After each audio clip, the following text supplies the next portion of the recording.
wóor na yàlla ak yonent bi dañ ko war a mentionné war ko félicité Boy Niang dafa liggéey si combat bi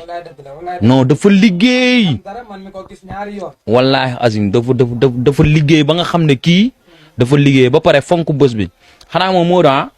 defet des fois di nga daanu mu nekk benn defet des fois di nga daanu mu nekk 10 defet si yow comme bii maanaam defet bii dafa metti xam nga lu tax dafa metti man mi tey ku jaarul si bëre nag mënoo kaa xam man gis nga dama doon bëre nit daan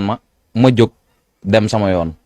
toog du ma def dara des fois ma bëre ma jooy ba sonn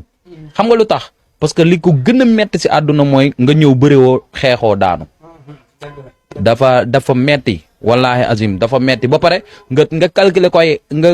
préparer koy at ba pare ñëw yow li nga liggéey yëpp andi woo si dara mel ni que yow li nga andi liggéey yëpp dafa doon zéro quoi dafa niil. mais gars yi nag nee na foofu dama lay dog gars yi neen dañ koo liggéey de moom xamul lu xew de. non. non waa estafam ñëpp wax nañ lool bi ñu génnee nee nañ Boy Niang comprendre. non làmb moo demee noonu xam nga tey jii Modou dafa am loo xam ne nii il faut que ñu siy bàyyi xel xam nga muy lan nit tey boo nee lii nga décidé andi. yàlla dogal amoo explosivité boobu li nga andi li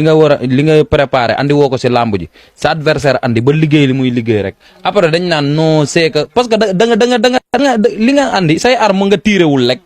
xam nga li ma expliqué du question de liggéey du question de dara mais ay armam la tiirewul rek sa waay ñëw appliqué li muy appliqué dem yoonam.